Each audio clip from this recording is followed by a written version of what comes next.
ইতিমধ্যেই বাংলাদেশের 2/3 বেশি ভোট নিয়ে এবার প্রধানমন্ত্রীর গদিতে বসতে চলেছেন তারেক রহমান। কিন্তু এখন প্রশ্ন হচ্ছে, বিএনপির ক্ষমতায় আসা বা তারেক রহমানের প্রধানমন্ত্রীর গদিতে বসা জামাত কিভাবে দেখছে, বা বাংলাদেশের রাজনীতিতে বাংলাদেশের সাধারণ মানুষের কাছেই বা কি বার্তা যাচ্ছে।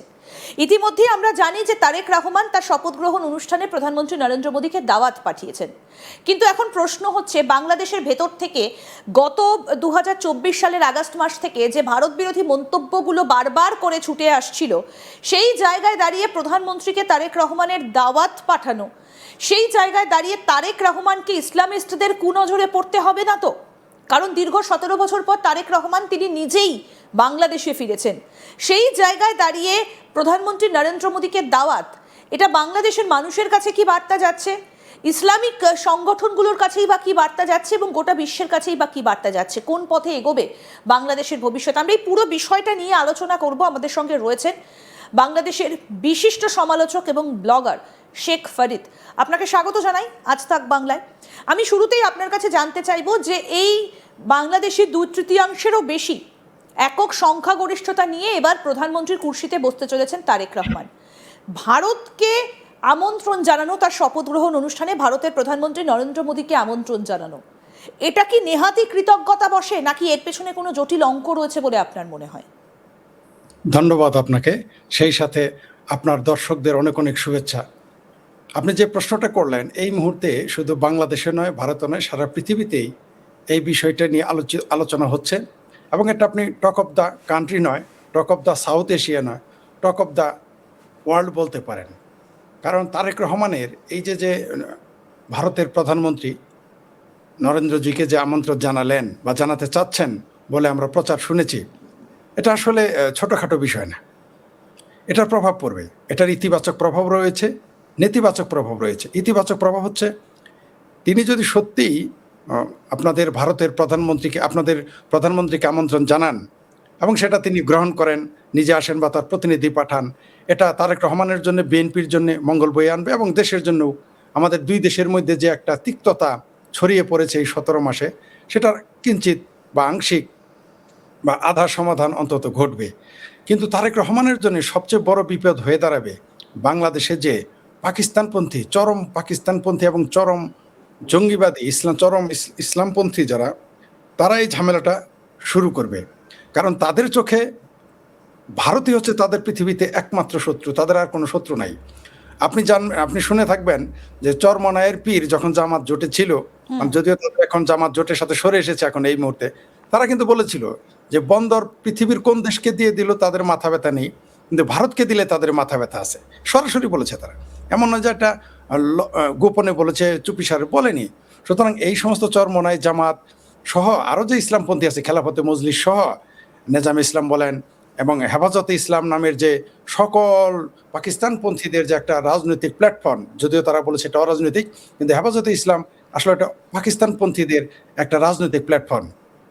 তারা তখন তারেক রহমানের উপরে খেপে যাবে। অলরেডি তারা বলা শুরু করে দিয়েছে যে তারেক রহমানও ভারতের দালালি শুরু করে দিয়েছে, তারা নরেন্দ্র মোদীকে আসতে দেবেন না। বাংলাদেশি চরমপন্থীদের এজেন্ডা কি, তাদের উদ্দেশ্য কি, তাদের রাজনৈতিক এজেন্ডা কি, তাদের আমি একটু আপনার কাছ থেকে এই জায়গাটা জানতে চাইবো যে ইসলামিক ভাবনাধারা, ভাবনা চিন্তা এবং ইসলামিস্ট ভাবধারা, এই দুটোর মধ্যে তো একটা বেসিক পার্থক্য রয়েছে। এইটা একটু আমি আপনার কাছ থেকে জানতে চাইবো।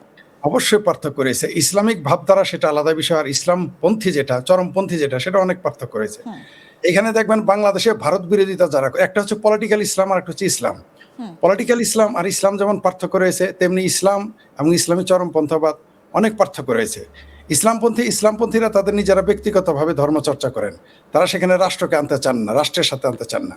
কিন্তু ইসলামপন্থীরা তারা শুধু রাষ্ট্রকেই আনে না, তারা তাদের মতো করে ইসলামকে ব্যাখ্যা করবে।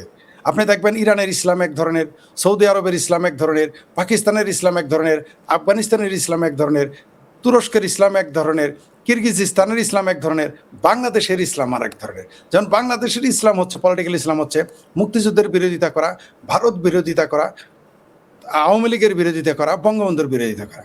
ভারত বাংলাদেশের সম্পর্কের মধ্যে চির ধরানো হচ্ছে তাদের কাজ, এটা হচ্ছে তাদের এক ধরনের ইসলাম। এবং এরা ইসলামপন্থী যেটা বললাম, সেটা হচ্ছে সারা পৃথিবীতেই তারা ইসলাম কায়েম করতে চায়, ভারত সহ। ভারতে তারা গাজওয়াতুল হিন্দ করতে চায় এবং সারা পৃথিবীতেই তারা সশস্ত্র পথে ইসলামকে প্রতিষ্ঠিত করতে চায়। এটা হচ্ছে চরমপন্থী ইসলাম। জি, ঠিক। আমি এইখানেই আপনার কাছ থেকে, যেদিন তারেক রহমান দেশে ফিরেছিলেন, ডিসেম্বরের সেই বিশেষ দিনটা 2025 সালের, যেদিন তারেক রহমান দেশে ফিরলেন দীর্ঘ 17 বছর পর, তার বিমান হিথ্রো থেকে দিল্লির আকাশসীমা অতিক্রম করে ঢাকায় এসে নেমেছিল, জি, সেই বিষয়টা। আর 2 নম্বর হচ্ছে, যখন খালেদা জিয়ার শেষকৃত্য একদিকে হচ্ছে, তিনি শেষ নিঃশ্বাস ত্যাগ করেছেন, তখন তারেক রহমানের সঙ্গে দেখা করতে ভারতের প্রধানমন্ত্রী জয়শঙ্করের ঢাকায় চলে যাওয়া, এবং তারপর এই নির্বাচনে তারেক রহমানের জেতা, প্রধানমন্ত্রী নরেন্দ্র মোদীকে দাওয়াত জানানো, এই সব কিছুর মধ্যে কি আপনি কোথাও একটা মিল খুঁজে পাচ্ছেন? নিঃসন্দেহে একটা মিল খুঁজে পাওয়া যাচ্ছে। একটা সরল রেখা বা একটা বিনি সুতার মালা এখানে আমরা দেখতে পাচ্ছি, যে তারেক রহমানের মায়ের মৃত্যুতে আমাদের সাবেক প্রধানমন্ত্রী, মানে মুসলিম বিশ্বের দ্বিতীয় প্রধানমন্ত্রী, নারী নেতৃত্ব, তিনি যখন তার দাফন অনুষ্ঠানে নরেন্দ্র মোদীর পক্ষ থেকে আপনাদের প্রতিরক্ষামন্ত্রী আপনাদের পররাষ্ট্রমন্ত্রী জয়শঙ্করজি আসলেন, আমরা দেখলাম।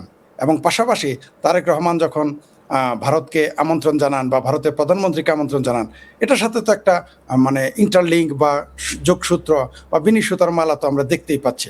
এবং এটা মনে হয় এটাই স্বাভাবিক। এমনকি যখন তারেক রহমান 2/3 বেশি আসন পেলেন, আপনাদের প্রধানমন্ত্রী তিনি তো তাদেরকে শুভেচ্ছা জানিয়েছেন, যদিও ততক্ষণে খোদ জামাতে ইসলাম তাদের শুভেচ্ছা জানায়নি, কিন্তু ভারত থেকে আমরা দেখেছি শুভেচ্ছা বার্তা পাঠানো। শুধু ভারত থেকে নয়, ভারতের প্রধানমন্ত্রী নয়, আপনাদের পশ্চিমবঙ্গ রাজ্যের মুখ্যমন্ত্রীও তারেক রহমানকে ভাই বলে সম্বোধন করেছেন, শুভেচ্ছা জানিয়েছেন। এটা তো বরাবরই, যে ভারত যে বাংলাদেশকে বরাবরই সৌভ্রাতৃত্ব সুলভ নজরে দেখেছে, এটা তো বরাবরই। কিন্তু এটা তো আপনিও জানেন যে 2024 আগস্টের পর থেকে ঠিক কিভাবে বাংলাদেশ ভারতের বিরুদ্ধে বৈরিতা প্রকাশ করেছে, কিভাবে বাংলাদেশের ভেতর থেকে একের পর এক তীক্ষ্ণ কটাক্ষ শব্দ সেগুলো তেড়ে এসেছে ভারতের দিকে। এমনকি মোহাম্মদ ইউনূসও বারবার ভারতের বিভিন্ন অংশকে ম্যাপের মাধ্যমে বাংলাদেশের সঙ্গে জুড়ে সেগুলো অন্যের হাতে তুলে দিয়েছেন। তাহলে এই যে ইসলামিস্ট যে কর্মকাণ্ডগুলো, সেই সমস্ত কর্মকাণ্ড কি এখন তারেক রহমানের পথে বাধা সৃষ্টি করতে পারে?